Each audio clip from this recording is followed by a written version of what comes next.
That worked. Good afternoon. Big room here, lots of people. So nice to see you all. Thank you for being here today. I'm calling to order this meeting, the open public meeting, and ask if we could have roll call. Trustee Deininger? Yes. Trustee Ciccone? Yes. Trustee Dolce? Yes. Trustee Jacobson? Yes. Trustee Worthington? Yes. Trustee Moreno? Yes. Thank you. Seems we're down a few people today. Chairperson's report.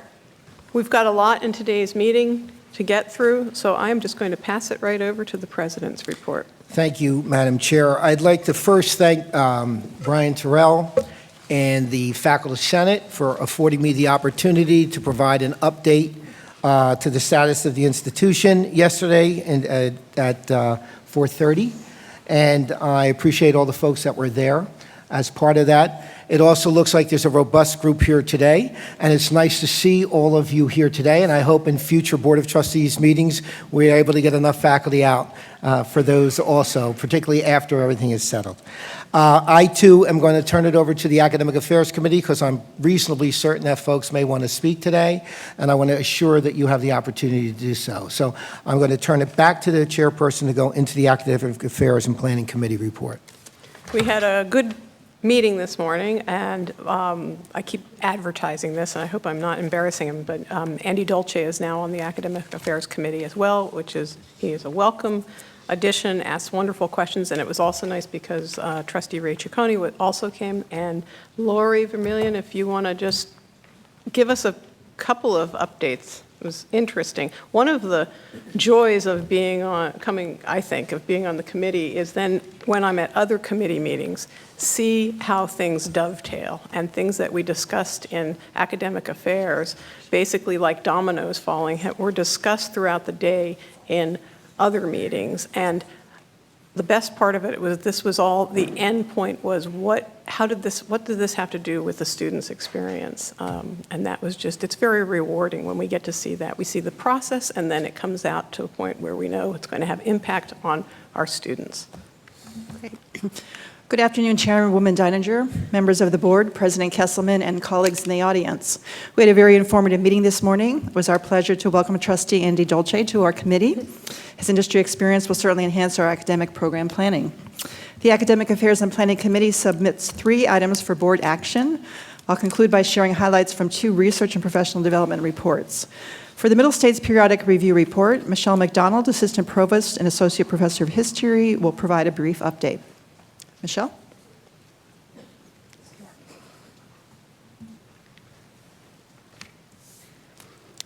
President Kesselman, members of the board, and members of the campus community, thank you for a few minutes of your time.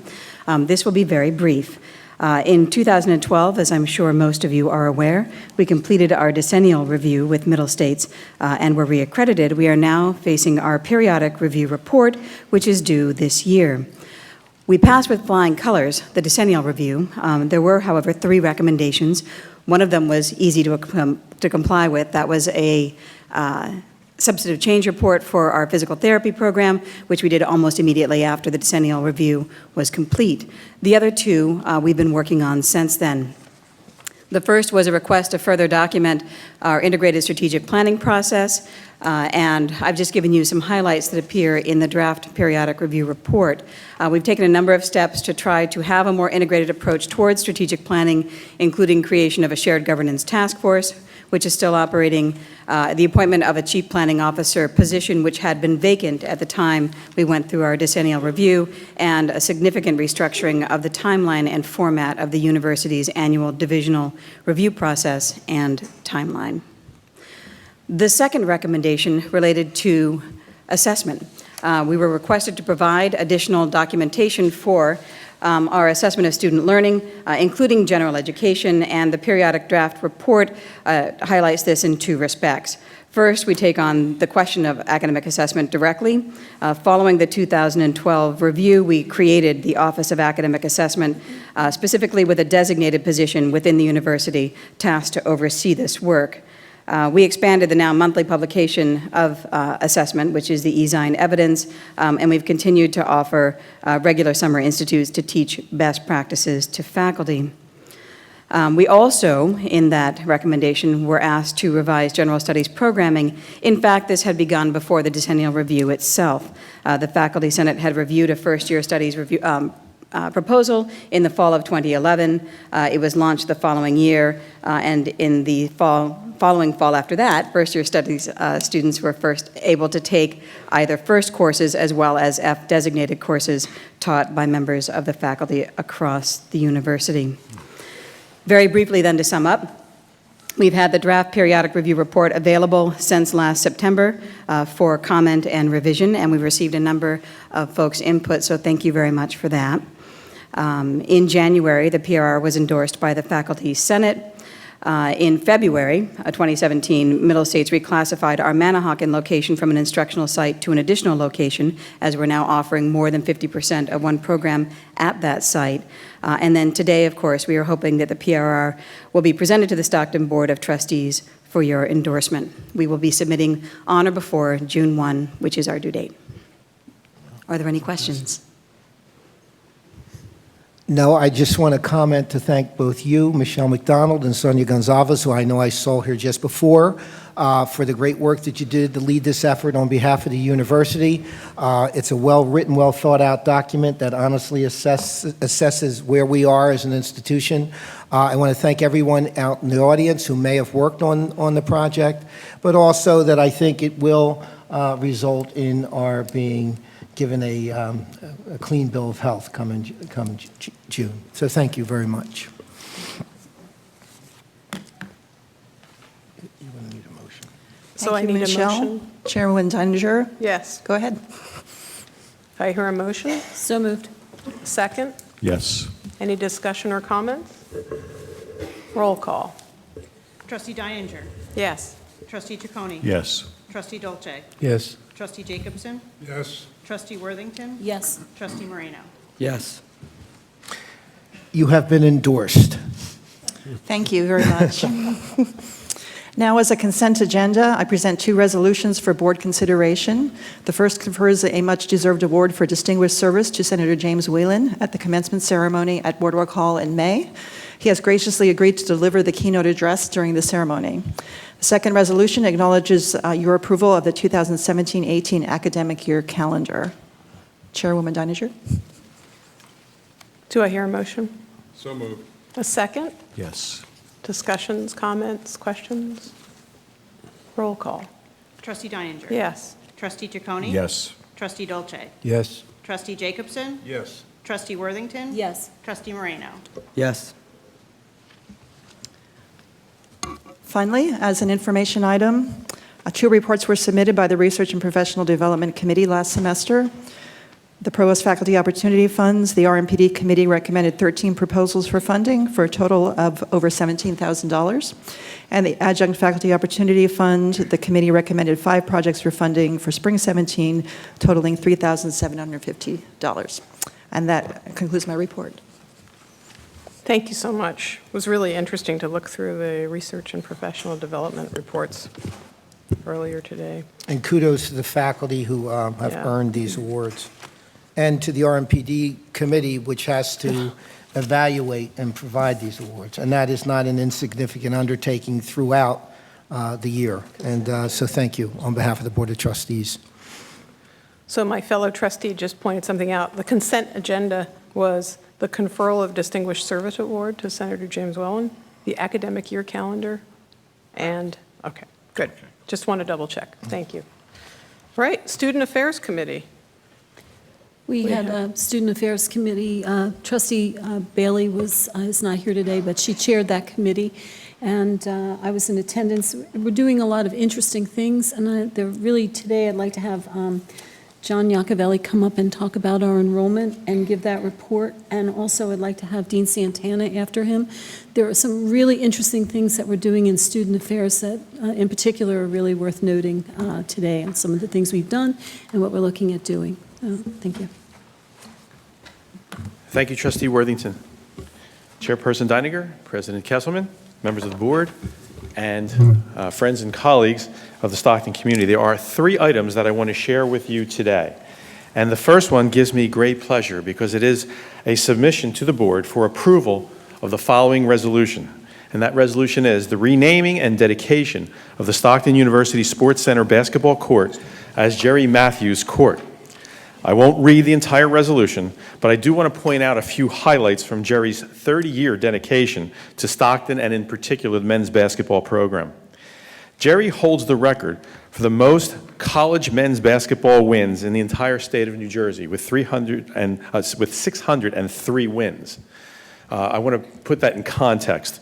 There was a man in the Basketball Hall of Fame. His name is Pete Carrill from Princeton. That's who Jerry passed in his last year of coaching with us. Jerry provided leadership to many of our students throughout the university and was truly a father figure for many of his student athletes. Many of us witnessed the wonderful ceremony on January 21st to publicly acknowledge Jerry's achievements, and I recommend to the board approval on this resolution. Do I hear a motion? Motion. Second? Second. Any discussion or comments, questions? Roll call. Trustee Deininger. Yes. Trustee Ciccone. Yes. Trustee Dolce. Yes. Trustee Jacobson. Yes. Trustee Worthington. Yes. Trustee Moreno. Yes. In addition to the 603 NCAA Division III wins, prior to becoming a coach at Stockton, he had 135 wins at the high school level. Just an extraordinary coach, an extraordinary person for our students. He truly did change the lives of hundreds of students over the course of his career at Stockton, and I could not be more pleased that the court will be named in his honor. So thank you, Board, for taking this action. Thank you. And my next item is to acknowledge a few people. First up are 2 new hires, both in our Free-to-Be program, our new head teacher, Jennifer Hauser, and our new teacher, Kelly Wren. I think they are here today. Please stand and be recognized.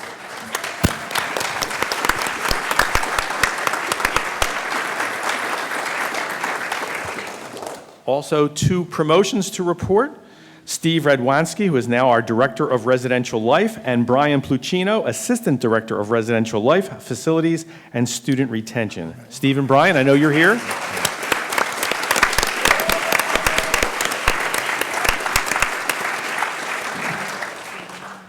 Now on to my third item, which is the enrollment report for spring 2017.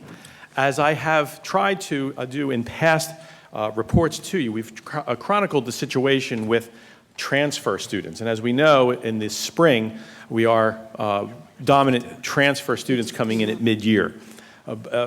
Simply put, nationally and regionally, the number of transfer students is shrinking, while the competition for those available students has risen, especially over the last 2 to 3 years.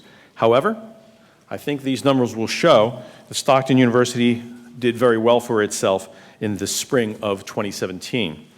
Our initial goal for the spring of 2017 was 403 students. So you can see we're slightly above that, and we're 4.5 percentage points ahead of where we were at the same time last year. So we're very pleased with these numbers for the spring. I want to turn our attention next to the new graduate students. And as you can see there on the surface, it looks as though the numbers are pretty flat. There's just a 4-person difference. But what I want to remind everyone is that at this time last year, for spring of 2016, we were welcoming 2 new major cohorts. One was the Atlantic Care cohort, and the other was our first cohort of students receiving their ED in organizational leadership. And yet here we are, almost dead even with that. And I think part of the reason for that, or a big part of that reason for that, is what has gone on this year with the School of Education, whether it be special ed, learning disability, teachers consultant programs. Those have really kept the numbers up for us. Which brings us to the final slide that I want to show you, and that's our total head count. When you talk fiscally at the school, and you want to look at the fiscal health, certainly the head count is an important piece of data to look at. And as you can see, other than a slight little hiccup between 2012 and 2013, this has had a consistent upward move. Now, it's only a 0.5 percentage point gain from last year to this year, but especially at mid-year, These are very, very strong numbers. We're very pleased with what we have here. And finally, I will mention to you, although we will give you the real detail of it at the September board meeting, we are very encouraged by what we are seeing in our fall 2017 recruitment cycle.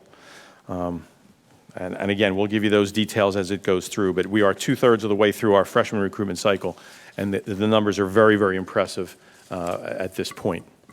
And that is my report. Thank you, John. Thank you. Dean Santana?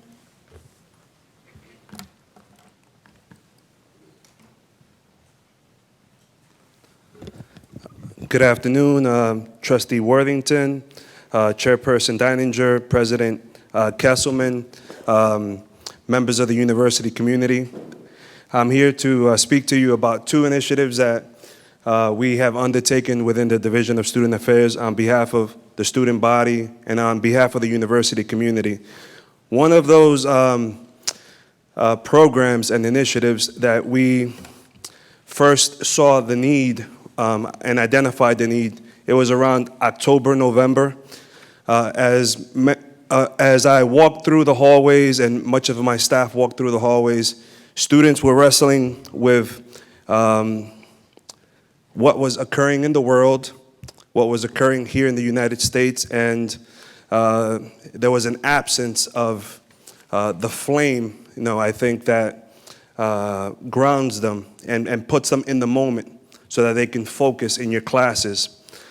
So being the student affairs practitioners that we are, we put some intentional programming to ensure that students found comfort and safety and an opportunity to reflect on what they were feeling.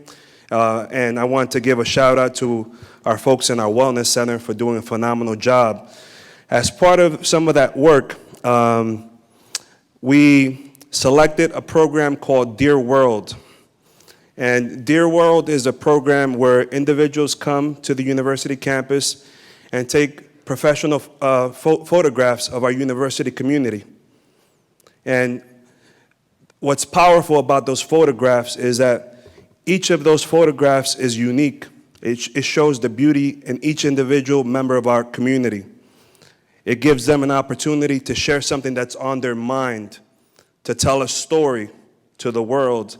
One of the examples that was highlighted on the second evening, it was 2 days, January 30th and 31st, was by one of our veterans, Salman, where he spoke about what he had written on his arms, and it said, "Forged by struggle." He had been deployed to Afghanistan and had seen some significant things overseas. One of those things, his battalion had been deployed, and they had come across a little girl that had been blown up by an IED, as well as the father. They had tried to get them to get some services and support, but unfortunately, they received other orders to go elsewhere. So these soldiers dug into their pockets, came up with $200, and sent the father with the daughter in a cab to the hospital, and that would have been enough money to get them to the hospital and back. Salman shared his story, and he said, "I never knew what happened to the little girl." And then a week later, he had said to one of his friends, "I'll see you later," but later never came again. So the powerful images that were showcased on those 2 evenings, and the culmination piece was on the second evening, gave an opportunity for our community to shine its own light, to reflect on the beauty that each one of our students, our faculty, and our staff present. On the website, the folks in university relations and marketing have featured at least 3 of the photos, and I know that many of you have shared those profile pictures on your social media. We've received phenomenal feedback. The students want it to occur one more time. Now, moving on to our second initiative that I want to highlight for the benefit of the university community. Again, a lot of phenomenal work being done by the team in counseling and wellness is our resiliency series. You should have received emails from me throughout the semester that profiles some of our students that either wrestled with mental health issues or suicidal ideation themselves, or had a friend or a loved one that was touched in a significant way. As I sent out those videos to the university community, I received many different emails from staff, faculty, thanking me and the team for the work that we were doing. But one of the faculty members, a long-standing one here, said, "Where's the resiliency series for the faculty and staff?" And as I reflected on that email, I remember that in my time here, I have not only had to respond to suicide, successful suicide attempts of students and attempted suicide attempts of students, but also that our university community has lost members in our police, in our media department, and that suicide cuts across the whole university community. So as I reflected on that, one of the initiatives that I'm proud to tell the university community that we're working on securing for the upcoming semester's Resiliency and Suicide Prevention Week is we're working to bring Santa Ono, who used to be the president of the University of Cincinnati, here to the campus to speak, because he was one of the first academic leaders in higher education to go public and state how on 2 occasions he had thought about committing suicide.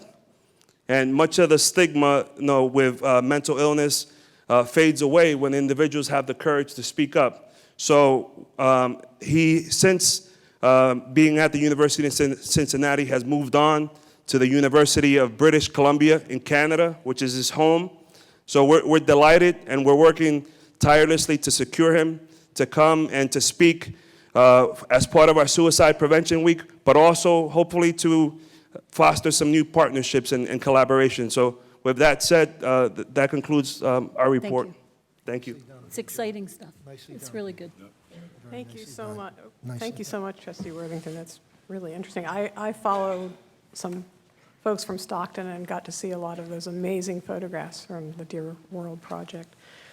Moving on to Finance and Professional Services, Trustee Ellis is not here today, but perhaps we can hear from Charles Ingram, Vice President Charles Ingram, arriving at the podium just in time. Good cue. Thank you, Trustee Deininger. Members of the board, President Kesselman, members of the community, it's my pleasure to report on behalf of Trustee Ellis.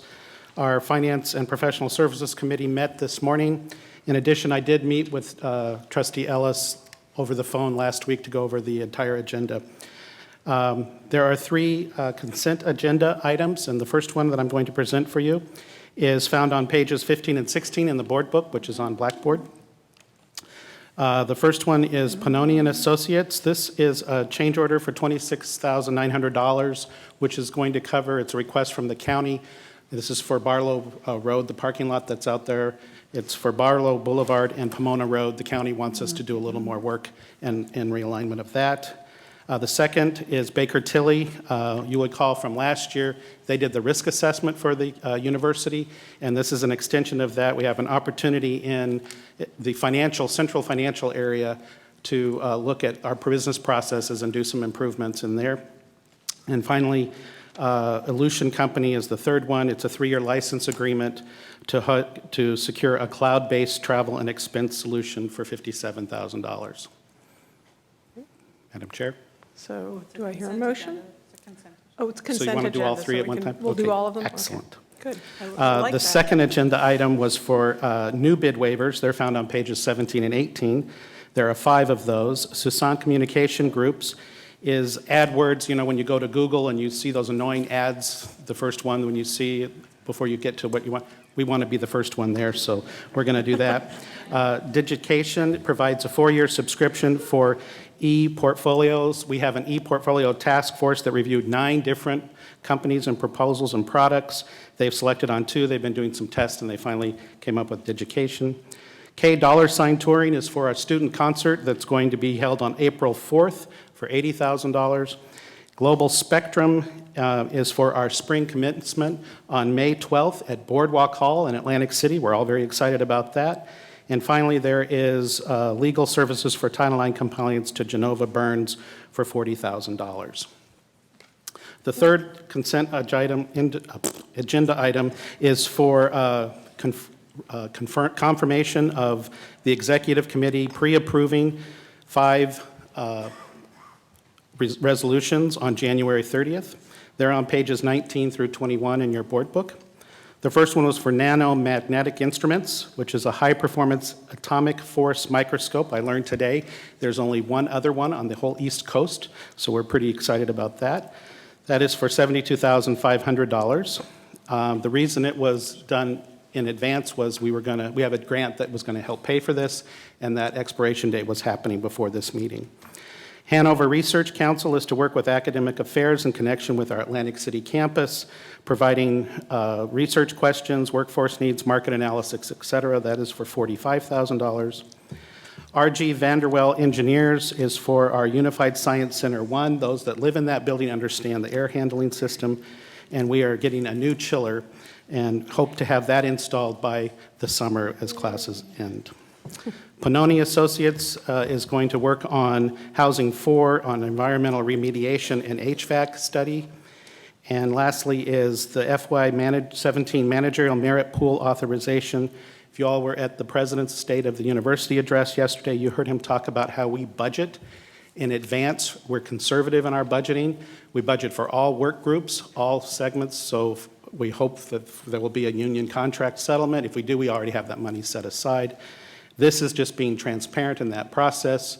You saw from Michelle McDonald, we're trying to be more transparent in shared governance. This is an example of that. It's not doing a merit increase, it is just having the board authorize a pool for this particular group.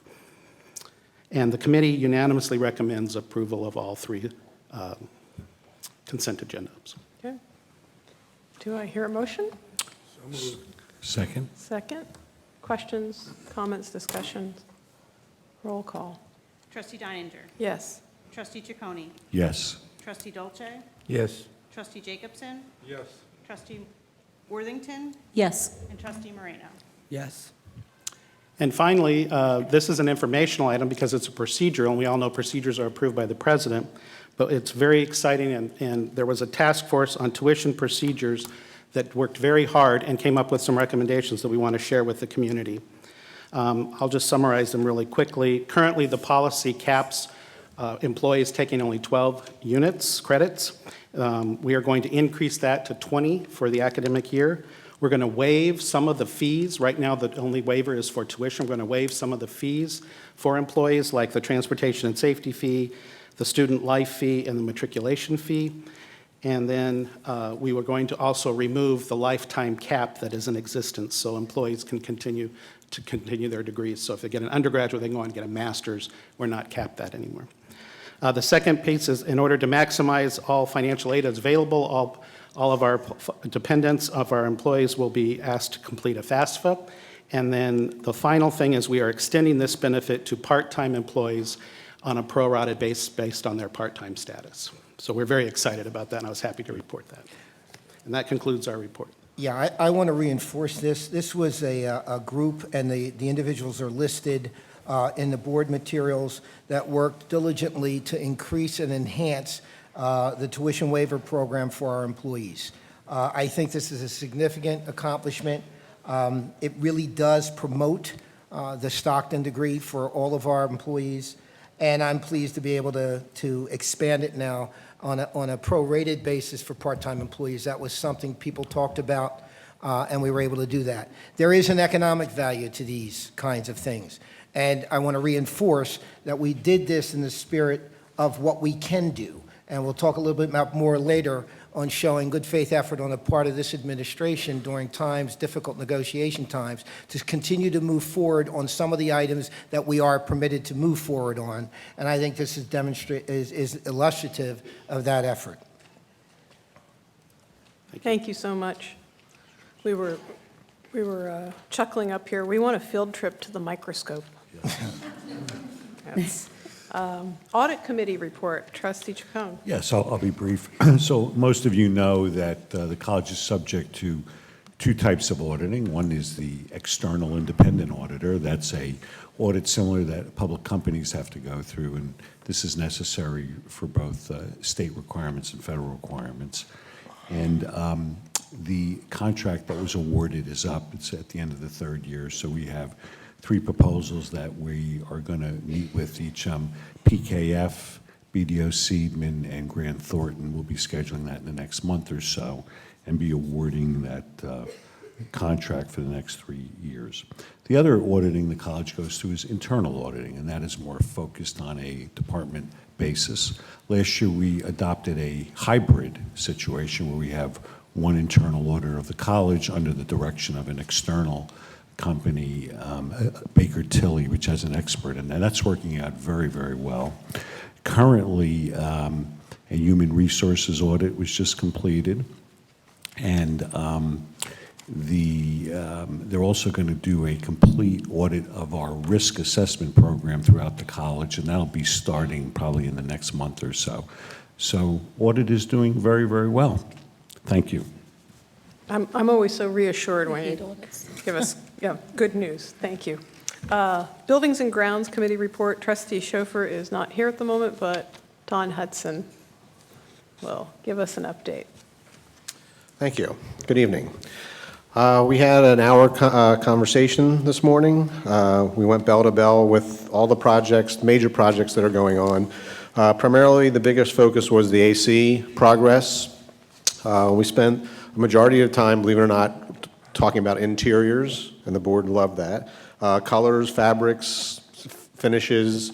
We're moving into the perimeter, or the preliminaries, and then moving in towards selections, and as a part of the process of buying the project out.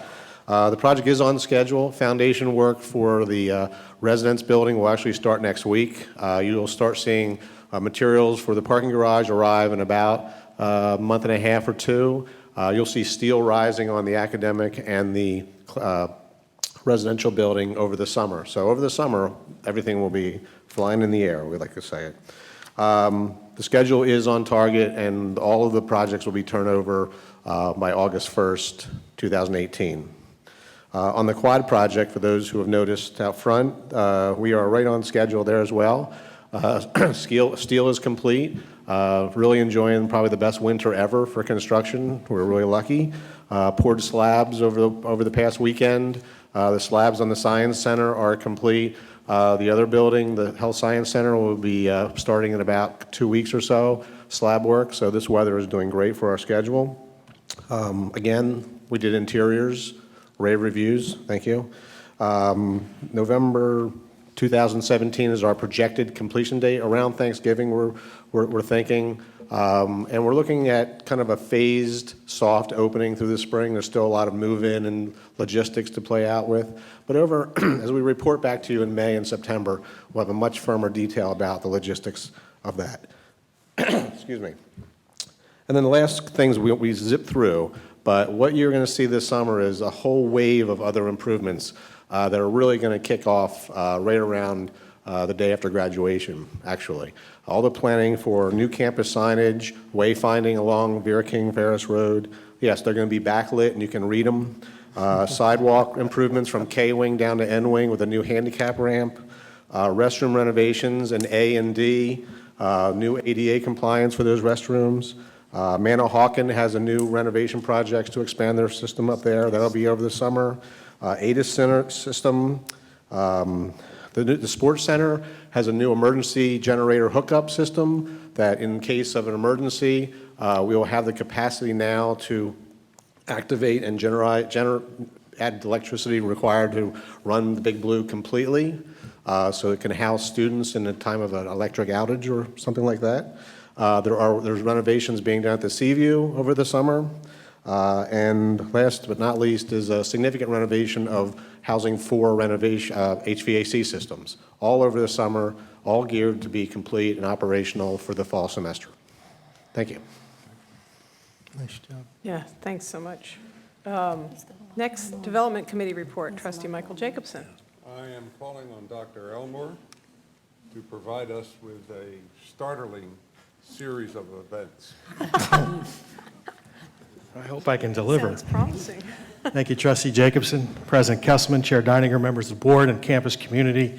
Pleased to share a few brief items from the University Foundation and from the Office of Development and Alumni Affairs. The first piece of riveting news is that the 990 has been filed. I know that you would be pleased to know that. But completed and filed, reviewed at the January meeting by the board.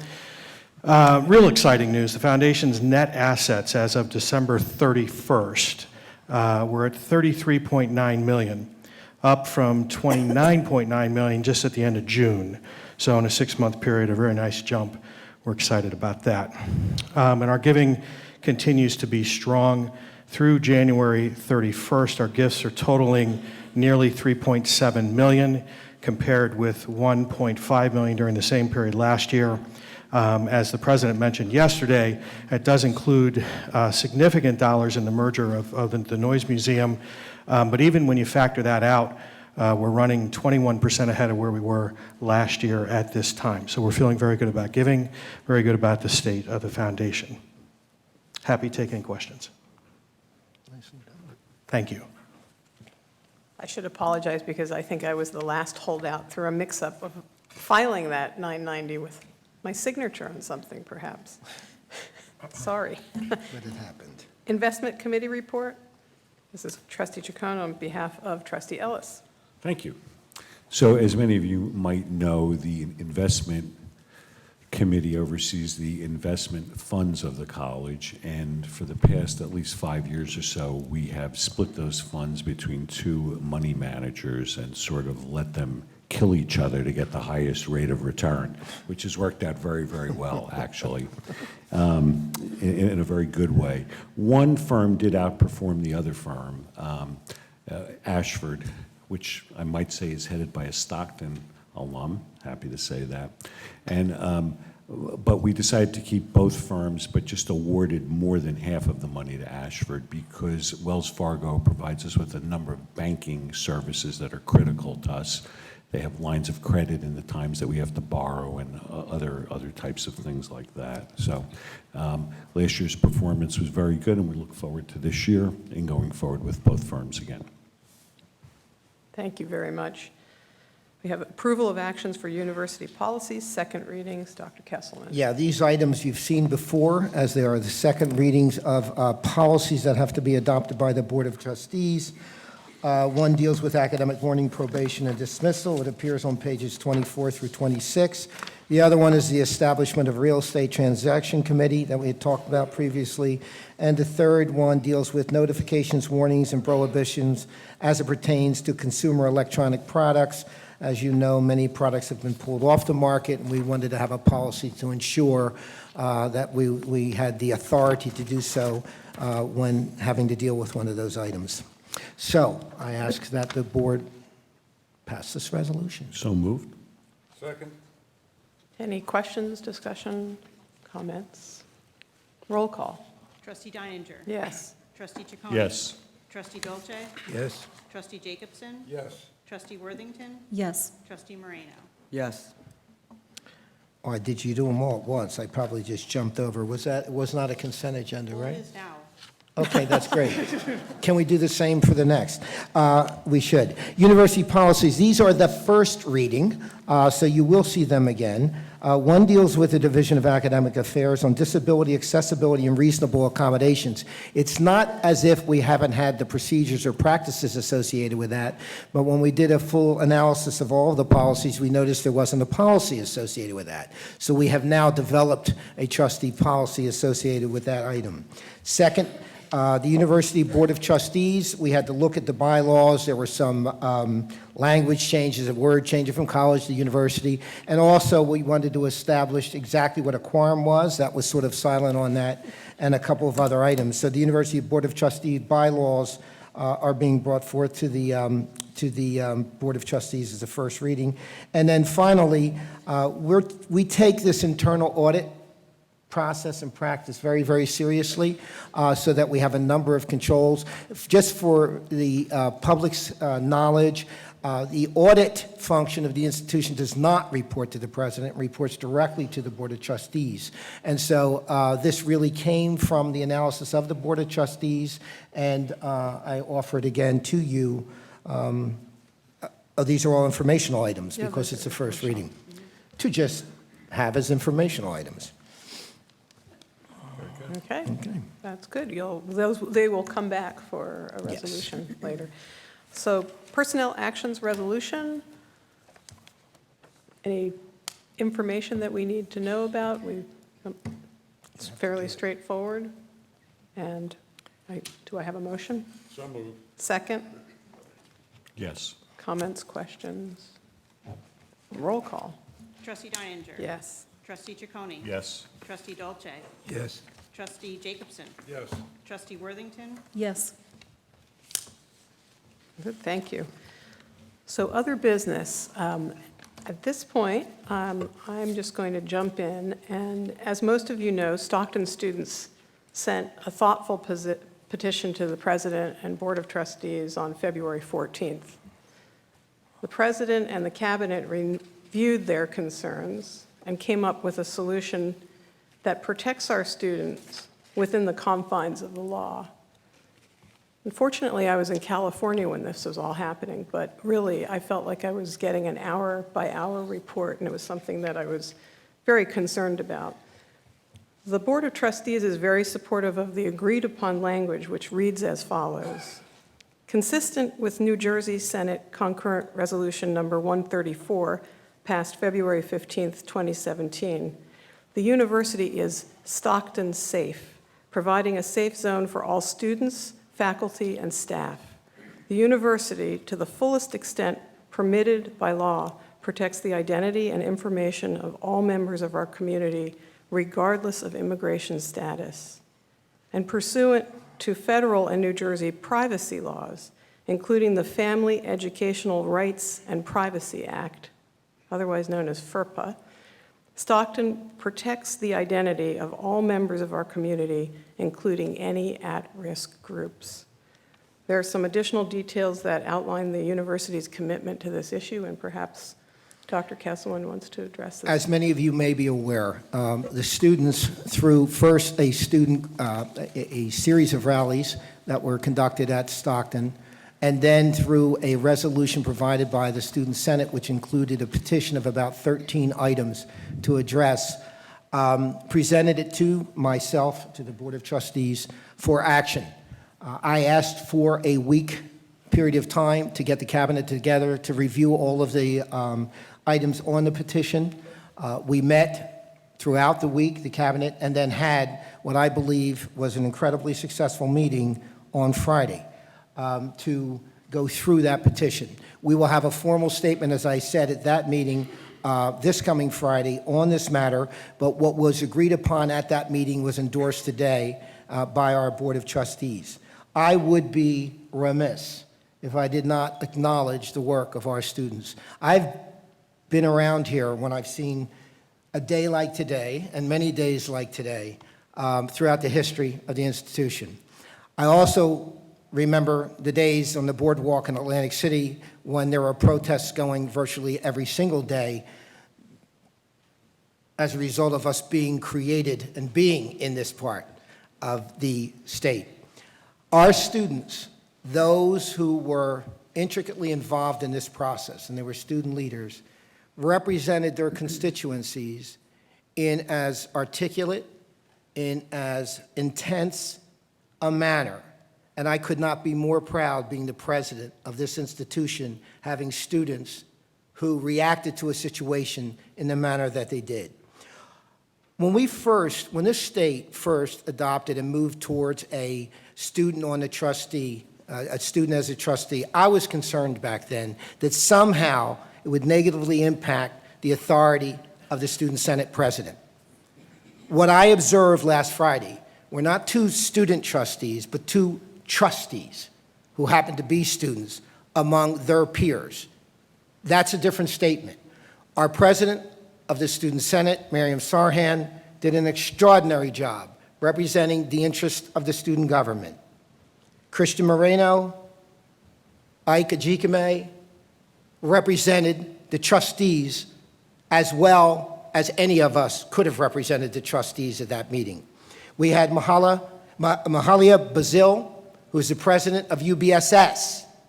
She represented that constituency and others like her, like the Unified Black Student Society, like Los Latinos Unidos, like many of the student groups who feel marginalized by the rhetoric and the like that's happening in the country, and they were well represented. Teresa McMacken, who is the vice president of STAND, and also the editor of the student newspaper, participated, and Cal Al-Ibrahimi, who was one of the persons who actually confronted me and forced me into getting more and down into this issue. And I wish this session had been videotaped, because it showed when groups get together, sit down at a table, and negotiate, and come through a process where both sides are willing to give and learn from one another, good things can happen. So I'm not going to discuss this anymore other than to say thank you, fellow trustees, thank you, students, thank you, boards of trustees, thanks all the people, Student Senate, that were involved in bringing this to the attention of the institution. Thank you. You're allowed to do that. So, other business. Christian may want to speak. If I may, I'm a senior. I've been here for 4 years now. Unfortunately, my parents are undocumented. My extended family is undocumented. I grew up in Atlantic City in an undocumented community. So I can tell you the fear is real. I can tell you that students are worried. Some of my best friends are undocumented and in the movement. I've never been more proud of my institution, and I've never been more proud of my fellow students who made this happen. This could not be done without the students, and I'll be the first to acknowledge that. This could not have been done without the grassroots movement that occurred. And so, while I want to acknowledge that one group was missing from those negotiations, and that is undocumented students, I can tell you that I've received messages saying what we did mattered. What we did matters to undocumented students. And so I just wanted to thank Dr. Kesselman, the board, and the students for everything. Thank you.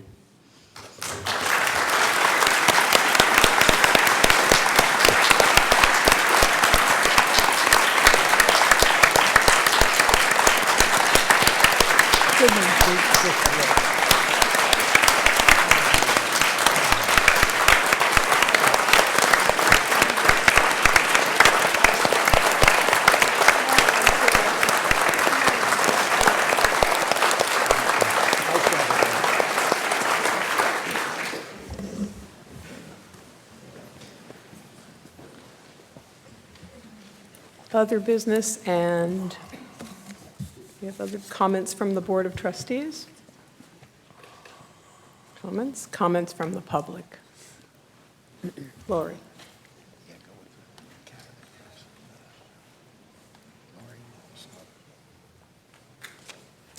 I am pleased to introduce Dr. John Gray, who joined us in January as Assistant Dean of the School of Education. John, would you stand up and be recognized?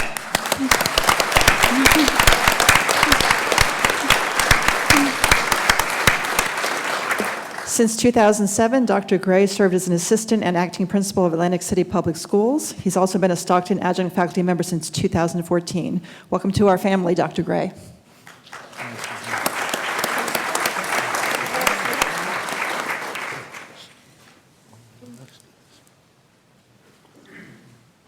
I'd like to introduce the newest member of our family in Administration and Finance, Jim Rotler, who is our new Director of SASE, Stockton Affiliated Services. Jim, welcome.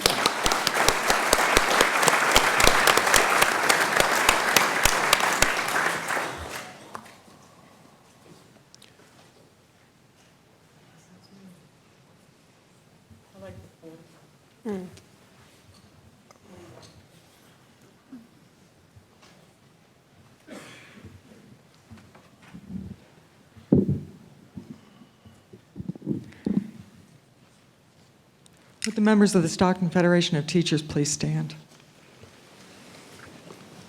That's a pretty good group. Damn, that's impressive. You can sit down if you like. This may go on for a little while. I apologize for that. Greetings, President Kesselman, Chairwoman Deininger, members of the Board of Trustees of Stockton University, and our community, all of you. We are the Stockton Federation of Teachers. We are the ones who directly carry out the mission of this university. We are the ones who forge the bonds with our students. We are the ones who transform lives. We are the ones who create and sustain the reputation of the university. We are the ones who students remember. Didn't the three of you in the middle go to Stockton? Yes. Right. No offense, John, but could you name the director of admissions at the time? Could you name Ken Blue. your best teacher? Yeah, you can. But, Just saying. but can you name your best teacher? Yeah. Yeah, of course I can. They were plural. We are Stockton. And we have been without a contract since 2015. It's almost 2 years now. That's hardly the whole story, because due to our pay freeze in 2011, and then the very steep increase in the legislated costs that were transferred to us of our medical benefits, we have been without any appreciable increases in our take-home pay for about 6 years. Before that time, if you will remember, we had minuscule cost of living increases. And, let us not forget, a furlough. Property taxes rise. The cost of living rises, and we sit here and we stay stagnant. There is just so much that anyone can take, and we can't take anymore, and we won't take anymore. Let me quote from a note that I got from an untenured faculty member recently, and it says this: "A new faculty member may not fully understand just what a contract freeze really means, but it hits you as soon as you get your first annual review letter for a 2-year contract that shows a salary that has not increased by 1 dime. But mind you, nothing else is stagnant. Family is growing, kids' needs are increasing, but we're stuck with the same salary." The same individual relates hallway conversations among untenured faculty about having to take restaurant jobs or jobs with Lyft over the summer to be able to make ends meet. I hear these kinds of conversations and they make me sick. Stockton boasts on its website the percentage of faculty who have terminal degrees, 96, 97%. We boast about it. It takes upwards of 10 to 12 years of higher education, sometimes more, to get a PhD.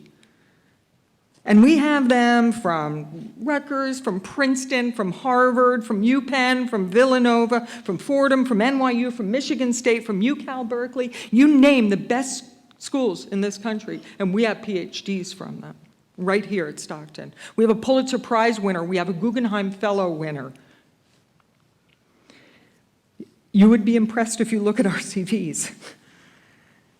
With the PhD, the faculty member has more schooling than most medical doctors, more than lawyers, more than our governor, and dare I say, maybe, with all due respect, more than some members of the Board of Trustees. And this is how we are treated. And it is shameful. Some search committees have reported already that candidates are asking about pay and their contract, and can you imagine what these conversations are going like? Because what they do is they say, well, you know, how is it going to go with our pay? And the answer is, I don't know. Do you think we're going to be valued at Stockton? I don't know. Do you think we're valued by the state of New Jersey?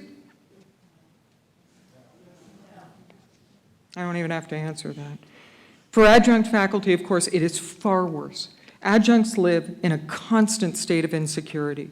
It's job insecurity, it's income insecurity, and that means health insecurity, food insecurity, life insecurity. Due to their very low pay and their at-will status, they're powerless. The freeze hits them the hardest. And then the tale that we tell ourselves, that this is desired, flexible work, is the ugliest of myths, because it simply isn't true about the majority of our adjunct faculty. They are the day laborers of academia. They are its dirty little secret. Professional staff salaries are frozen as well, and the cost of living just keeps going up. But there is a larger picture here, and I think the larger picture may in fact be more important. We live in very troubling times right now. The fact that we've declared ourselves a safe campus already tells you a great deal about these times. Right now, what work could possibly be more important than the work of higher education? What could be more important than teaching students about the difference between truth, a pseudo-truth, and a lie? What could be more important than teaching them to research and find facts? What work could be more important than helping students to develop keen critical sensibilities, to think through issues carefully and thoroughly? What could be more important than modeling intellectual courage? Yet higher education, and public higher education in particular, is under attack in this country, and it has been for years now. And the unions also that allow faculty to be properly compensated and supported in this work, right, are also under attack. And we shouldn't be surprised.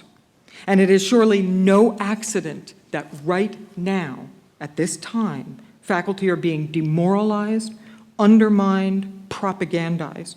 Ohio is considering a bill that would require teachers to declare their political affiliations prior to hire.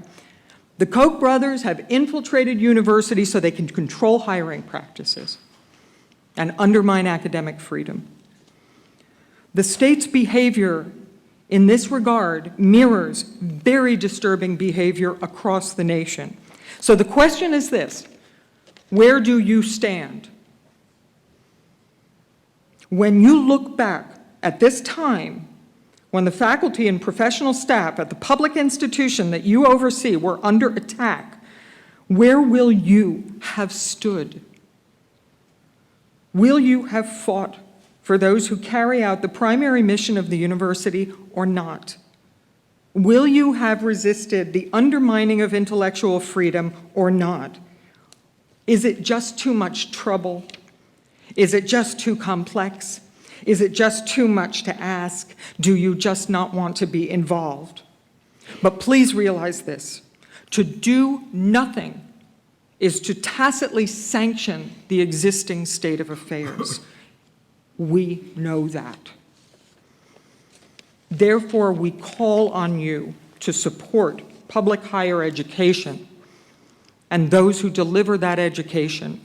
We need a fair contract. We need college and university presidents to tell OER that we need a fair contract. We need members of the Board of Trustees to tell the governor's office that we need a fair contract. Anyone you know. In the legislature, you have connections. You need to call these people. We need you to tell them that the situation is untenable, because one way or the other, it will become untenable. What you see before you is our announcement of our strength and our solidarity. We are joined in this struggle, and we will prevail because we stand on the side of what is right. We are Stockton. I won't do the mic drop. I thank you for your time and your attention. This truly, truly matters now. Thank you.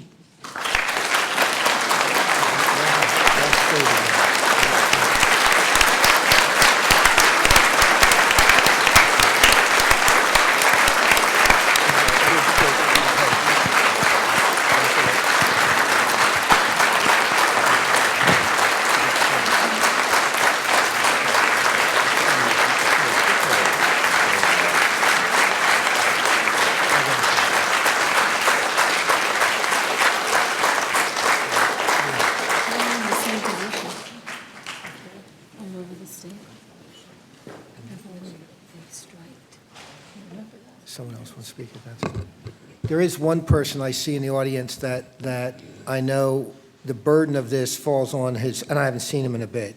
And I'm shouting him out only because he is here. He came down, Tim Hairsine, who is the head of the AFT for the state. And so thanks for being here. Look, I think you know where I stand on this issue, and we talked about this. Notwithstanding, I'm not going to speak on behalf of the board. I can certainly speak on behalf of me as the president. We are fighting, and we're going to continue to fight to have a fair contract. I do want to talk with you and share some information with you because Tina Zabili asked me a question yesterday at the faculty assembly meeting. I don't know if she's here today, about what are some of the ways that the institution, while we are not in a situation with the contract, what are some of the ways we can demonstrate to the faculty and to the staff, because I don't want to leave the staff out. The PBA also does not have a contract. The CWA also does not have a contract, okay? And they're even in more dire straits financially, if you know their contract. IFTI does have a contract, as you well know. We've tried over the last year, since July of 2015, and I'm not doing this to get kudos, but I think it's really important to understand within the framework, just like today, in the fact that we did pass a way in which to help offset costs. We've had, since July of 2015, we've had 32 faculty promotions and range adjustments. 32 since July of 2015. We had AFT staff, 18 structural reclassifications since July of 2015. We've had 25 sabbaticals for 31 semesters that we've provided in support of the faculty. And in 17-18, we have another 9 sabbaticals for 10 semesters. We've hired in these times, not new lines, but 60 faculty members since July of 2015 at an average salary of over $68,000. And we've extended the FRIP in April 2016 for another 5 years, which is the maximum we could. That doesn't solve the overall contract negotiations for the state of New Jersey, but it does demonstrate, I believe, with some degree of certainty that Stockton supports its faculty and staff. And we will continue to do all that we can to ensure that we do have a contract. I believe in collective bargaining. You all know that. I've sat on school boards, I've sat in township committee, and I've been involved in negotiations. We need to get everyone back at the table. I have made calls throughout this week and will continue to do so to try to get people at the table. But we need both sides to get at the table. I'm not blaming anything because it's not going to be solved until we're back at the table. I know, but we've got to be there, whether it's days and weeks, and I'm not going to just get into this like I don't want to do it here, but we've got to be there until it's done. Because if you stop negotiating, it stops, and the only way it gets done is to get it done. And that's going to take a lot more work, and there's not a lot of support out there. And it's not because they don't support higher education. I don't believe that. I don't believe that. I don't believe the public doesn't support higher education. We're too many people want to still come here. But what I do believe is it's difficult times, it's uncertain times, and we're all subject to that uncertainty and difficulty. And what we need to do is do everything we can on our side, and you do everything again on your side to bring this to closure. I don't know when it's going to happen. I really don't. But I do know I want it to happen, and I hope it happens on behalf of this institution. We have too many things going right, and I get it. I know what you're doing. I could not be more pleased to see, I hope all of you, a heck of a lot of blue shirts. It's great to see this faculty united. Now we've got to get the rest of the state united. You are but one local among many, and we got to get all of the locals united, and then we can get a contract and bring this home. And that's what I have to say about this now. Any other comments? Yeah, I have something to say. I'm not speaking for the union. I'm not an officer of the union. I'm just speaking for me. There's something terribly wrong in New Jersey. something very, very bad has happened. When I started at Stockton 100 years ago, we got 85% of our operating budget from the state of New Jersey. At Harvey's talk yesterday, he said we are getting about 10% now. There's something very, very wrong with that. The system with Office of Employee Relations handling negotiations as a proxy for the governor of the state doesn't make any sense anymore. I would like to see, and I call upon the individual college presidents to come to the table, not sending a representative, but I would like to see all of the college presidents sitting at the table. I would like to see the governor's office as represented from OER taking a back seat. Let's get this done, but it is not getting done through the governor's office. And I call upon you, Dr. Kesselman, and along the way, the other presidents of our mostly state universities now, to demand a seat at the table. Put your money where your mouth is. I like what you have to say. Put your money where your mouth is. Sit down and enter negotiations.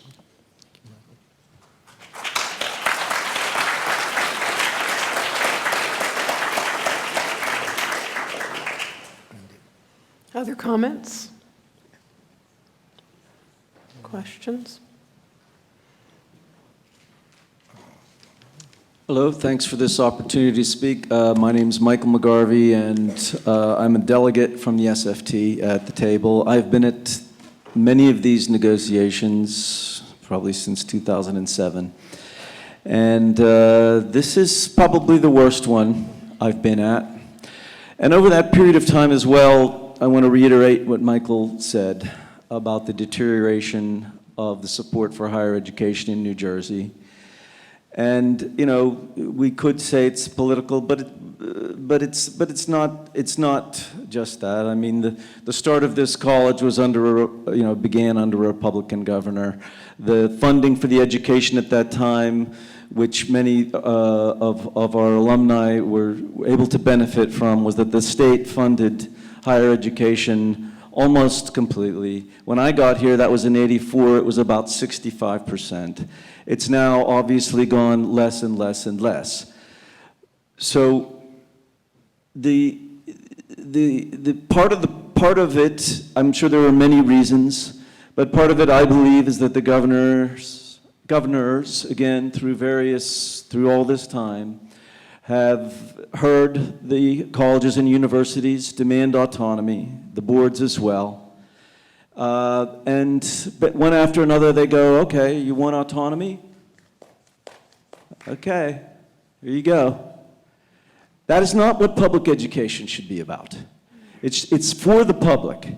It's for educating people who may not otherwise, and that is the tradition here at Stockton, be able to afford an education that rivals some of the best private institutions for an affordable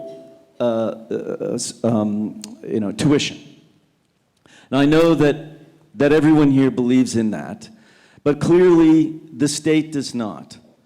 And I also want to ask, I have to ask, if you, Dr. Kesselman, if you support all of the proposals that have been put on the table by the state currently, and not only by the state, but the other institutions. Truthfully, I haven't seen all the proposals, and we had that discussion.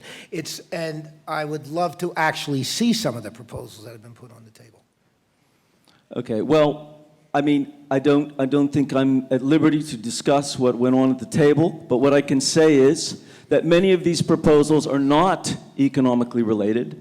There are structural changes to things that have been in place for 30 years now, and that suddenly they're being mixed up with also all these the lack of any kind of substantive increase, and yearly, basically, especially for the youngest ones, a general downward trend for the economic package. So to me, what has happened in all of these negotiations is that at a certain point, these things that the president's put on the table to me, seem to be roadblocks to coming to an agreement, especially on the larger issues, which are the economic package issues. And I understand this is all difficult. But the sooner those things can go away, the sooner we're going to get to the real meat of the business, which is the economic packages, especially given what's happened now that the medical is back on the table, which, as you know, was legislated, not negotiated with us, as it had been during this prior contract agreement. And so I ask you and the other board to find out what some of these things, many of these things are, and perhaps, I don't know how we can relay that, Tim may know, but to the presidents what these things are, and that they get those out of the road so that we can get on with the business and have a fair contract now.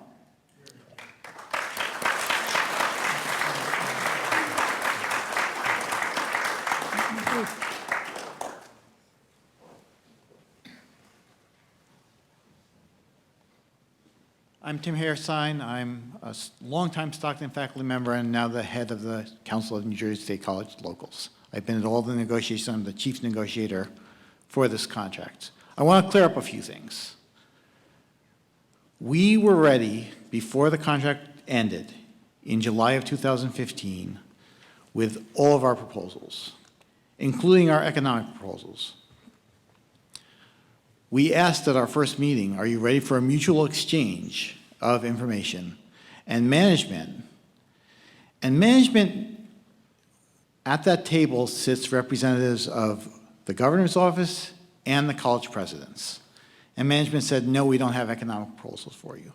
We continued to try and negotiate with a set of non-economic proposals, but it's very hard to do that. It's very hard to negotiate when you don't have most things on the table. Finally, last summer, and by the way, we have been very generous with there's this misperception that we're not coming to the table.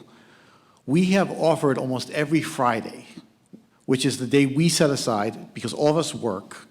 So faculty try to create a schedule that allows them to come on Fridays. Professional staff take their own time quite often to do this. We've offered every Friday. We've been given limited Fridays, and this management did not give us an economic offer until the end of August of this year, 14 months after the contract ended. If you want the proposals, and I'm actually stunned that you say you don't know what's in the proposals. I have not seen the proposals. We'll send them to you immediately. Okay. Once the proposals are on the table, they are public, they're in the public domain. So we can send them to you. But it would seem to me that you can also ask your team. You're part of a team. When we make a proposal, we are told we have to check, and we have to call, and they'll say to us, we have to call the presidents on this before we get final approval. And I assume that means all the presidents. So I just want to be clear, we have been willing and providing dates. Since we got those economic proposals, we provide essentially every single Friday, except for the day after Thanksgiving and one or two other dates between Christmas and New Year's and things like that, as an offer to negotiate. We've received back from management very few acceptances of those dates. So the idea that we're not coming to the table is not a perception that should be allowed to persist. We know, and I'll just provide you with a couple things they want to do that are very detrimental.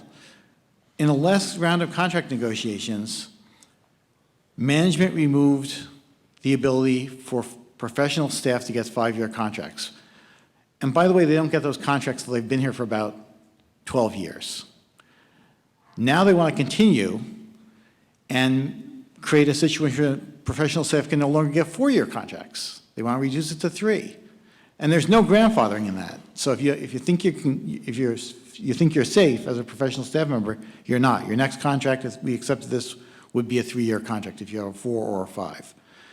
They want to reduce pay for adjuncts for the labs to what the students get credit for. And I have pointed out numerous times what that means for an adjunct at Stockton is you would get paid zero. They claim that's not their intent, but they haven't provided a counter. They want to take away compensation from people who teach labs and studios in the full-time unit to what the students get. So you teach a 3-hour lab, you get either 0 credits for that, so that's just 3 more hours on your work week, or in other institutions, 1 credit. These are things that significantly are going to affect people's ability to do their jobs. Those are just some things. And we have some very reasonable proposals they're not accepting, like bereavement leave, we want it. They don't want to do bereavement leave, a paid bereavement leave. They don't even provide a counter. So I would urge you to look at these things. And my guess is these come from 1 or 2 institutions, and the college presidents kind of say, well, if one wants it, that's fine. You know, I won't oppose that since one institution wants it. What's going to have to happen is the college presidents are going to have to sit down and say, look, Kane, or look, Montclair, that's something only for you. So we're not going to allow you to hijack the entire contract. And we need the college presidents and boards of trustees to say that, to look at the proposals and say, this isn't fair. And that's, I think, why Mike was saying, you know, we don't need proxies at the table. We need college presidents standing up and saying, I oppose this particular sort of thing. And that's why Mike McGarvey was asking, you know, are you in favor of professional staff having a 3-year contract instead of a 4-year contract? Those are things we need to know from individual presidents. So I just wanted to clear those things up.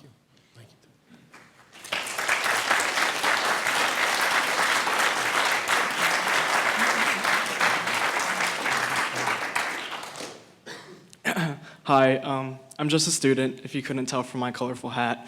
But I just have a message for the teachers and faculty here. I don't want to speak for the entire student body, but I know if I say this, the majority of them will back me on this. For the teachers, the students, we support you, we will back you, and we will stand with you until you get the contract you want and need. So that was just a quick message I had to say. Nice. So thank you.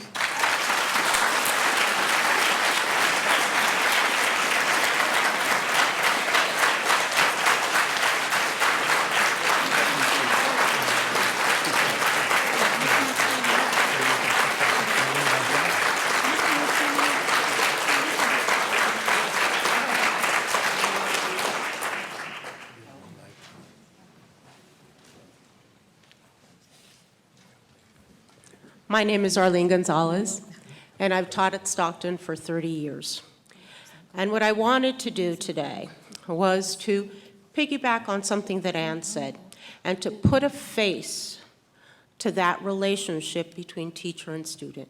We aren't just that sea of blue, faceless. These 2 students here, they were my students. I taught Christian and I taught Ike. And I would like to think that something that I did in that classroom contributed to their being here. And Marion Sarhan, who I saw somewhere back there. I am a commissioner on the Atlantic County Commission on Women. And when I went to my first meeting and I looked around and it was all of us old women, and I said, we could use the voice of a student here. And I contacted Mary, and she is now a commissioner on that commission. Another relationship. So when you think about this, I hope that you will think about those true relationships, the impact that we have, not just in the material that we teach, but in the support that we offer our students so that they can become servants of the community. Thank you. Thank you.